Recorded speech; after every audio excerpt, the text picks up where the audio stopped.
YouTube channel let's do study with tricks learners. आज जो topic हम कवर करने वाले हैं वो है टाइप्स ऑफ एजुकेशनल टेक्नोलॉजी, या हिंदी में अगर बोले तो शैक्षिक तकनीकी के उपागम। इससे पिछले वीडियो में हम एजुकेशनल टेक्नोलॉजी के का अर्थ समझ चुके हैं, उसकी परिभाषा कैसे देनी है वो समझ चुके हैं, उसकी ज़रूरत क्या है यानी आवश्यकता है या नेसेसिटी भी कह सकते हैं, वो अच्छे से समझ चुके हैं और इसकी विशेषताएं भी हमने समझ ली थी। तो आज हम इसके टाइप्स पढ़ने हैं। अगर आपने पिछली वीडियो अभी तक नहीं देखी है तो मैं लिंक डिस्क्रिप्शन बॉक्स में दे दूंगी, आप उसे देख लीजिएगा, ठीक है। तो शुरू करते हैं, लेकिन उससे पहले अगर आपने मेरा चैनल अभी तक सब्सक्राइब नहीं किया है तो प्लीज़ डू इट। तो सबसे पहले जो हमें समझना है वो है शैक्षिक तकनीकी के उपागम में जो ये उपागम शब्द आया है इसका मतलब क्या है। बच्चे अक्सर कंफ्यूज हो जाते हैं इसे देखकर। देखिए, उपागम का मतलब कोई खास बात नहीं है। उपागम वही है जिसे हम हिंदी में बोलते हैं रूप या इंग्लिश में बोलते हैं टाइप्स, ये वही है, ठीक है।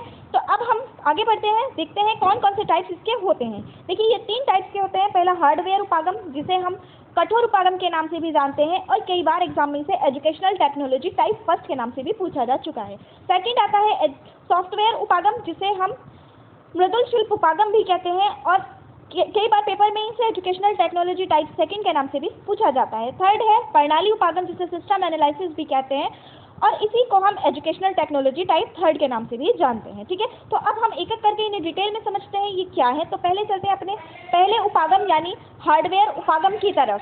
हार्डवेयर उपागम यानी एजुकेशनल टेक्नोलॉजी टाइप फर्स्ट का तात्पर्य शिक्षा में प्रयुक्त होने वाले तकनीकी उपकरणों से होता है। यह भौतिक विज्ञान एवं इंजीनियरिंग पर आधारित होता है। इसे एजुकेशनल टेक्नोलॉजी टाइप फर्स्ट या कठोर उपागम भी कहते हैं।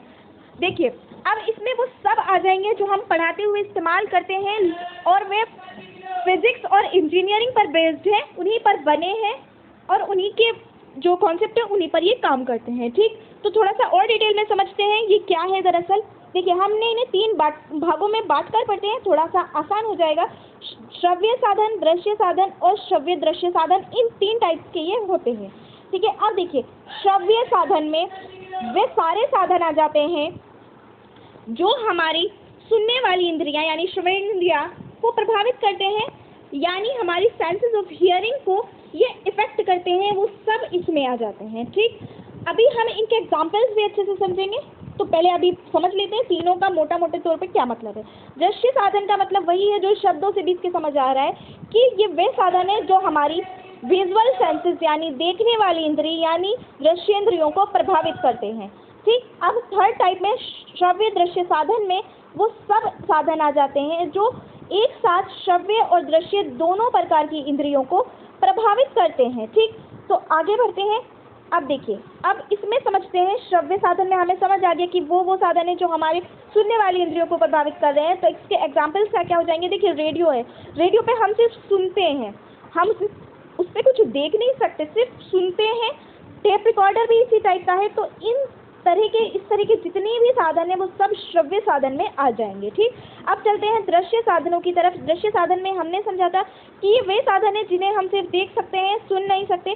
तो इसके अंदर क्या क्या आ जाएगा, इसके अंदर चार्ट आ जाएगा, मॉडल आ जाएगा, मैप आ जाएगा, स्लाइड आ जाएगा और प्रोजेक्टर आ जाएगा, क्योंकि ये वो सारी चीज़ें हैं जिसमें देखने का ही होता है, सिर्फ सुनने का कोई रोल इसमें नहीं होता, ठीक। अब आगे बढ़ते हैं श्रव्य दृश्य साधन। इसमें हमने बोला था कि ये वो साधन है जो देखने वाले इंद्रियों को भी प्रभावित करते हैं और सुनने वाली को भी, यानी विजुअल सेंसेस को भी और सेंसेस ऑफ हियरिंग्स को भी, दोनों को ही प्रभावित करते हैं।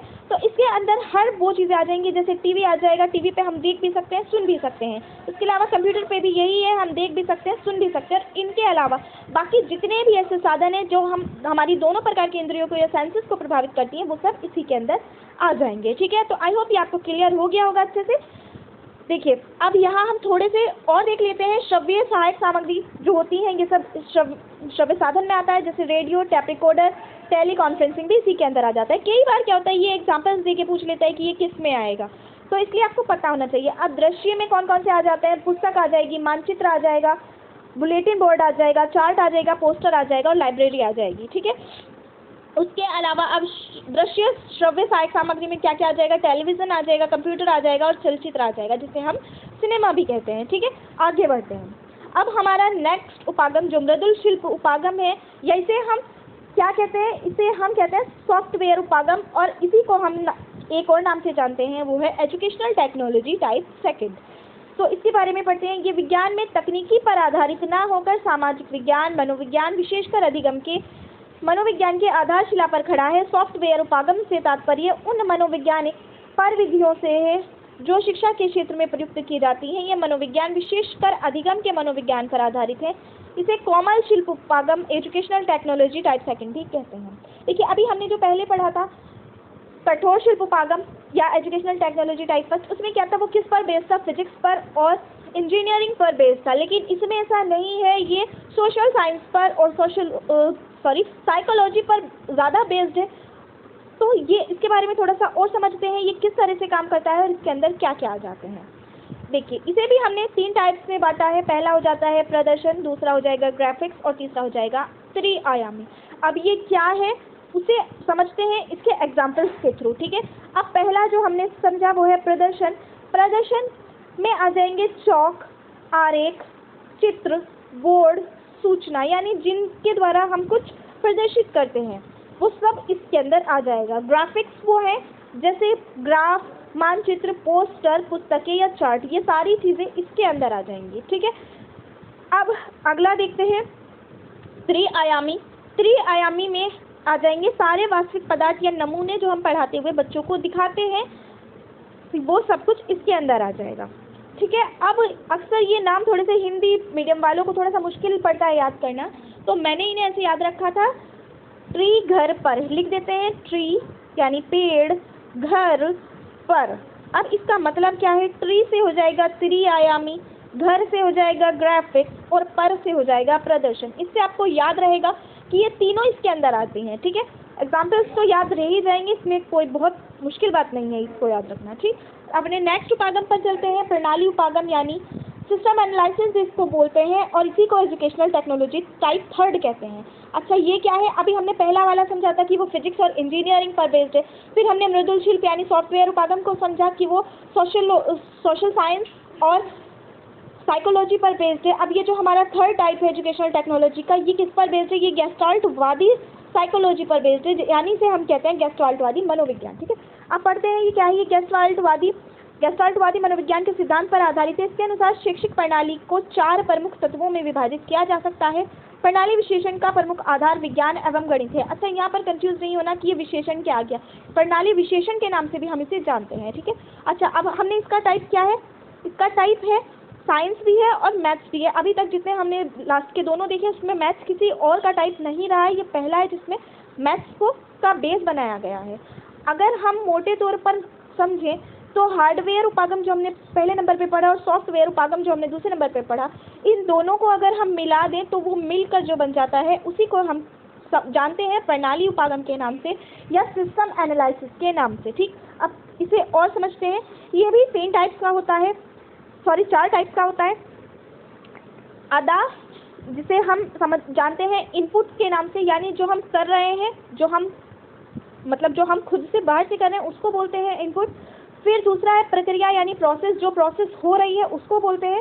और तीसरा है प्रदा यानी आउटपुट, जो हमें रिजल्ट मिल रहा है। और पर्यावरण संदर्भ यानी आसपास की चीज़ें जो अपना रोल प्ले कर रही हैं इस सारे प्रोसेस में, उसे हम बोलते हैं पर्यावरण संदर्भ या एनवायरमेंटल कॉन्टेक्स्ट।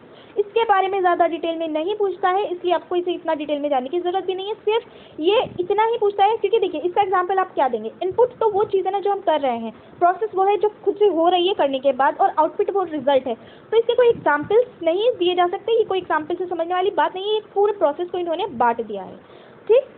तो यहाँ कंप्लीट हो जाता है हमारे उपागम के टाइप। तो आई होप आपको तीनों टाइप्स बहुत अच्छे से क्लियर हो गए होंगे। एग्जाम में आएगा तो आपको कोई कंफ्यूजन नहीं होगा, आप पूरा डिटेल में इसे लिख कर आएंगे। जहाँ एग्जाम्पल्स की ज़रूरत होगी एग्जाम्पल्स से हमने समझा, जहाँ ट्रिक की ज़रूरत थी हमने ट्रिक यूज़ की। तो आई होप आपके लिए वीडियो बहुत हेल्पफुल रही होगी, आपको पसंद आई होगी। और अगर आपको ये पसंद आई है, अच्छी लगी है, तो इसे लाइक कीजिए, अपने दोस्तों के साथ शेयर कीजिए। और अगर अभी भी आपको इससे रिलेटेड कोई क्वेरी है तो प्लीज़ कमेंट बॉक्स में ज़रूर पूछिए, हम उसे सॉर्ट आउट करने की पूरी कोशिश करेंगे। और हमें सजेस्ट कीजिए हम अपनी वीडियोज़ को और बेहतर किस तरह से बना सकते हैं। और अगर आपने अभी तक मेरा चैनल सब्सक्राइब नहीं किया है तो प्लीज़ सब्सक्राइब कीजिए। Thank you so much for watching.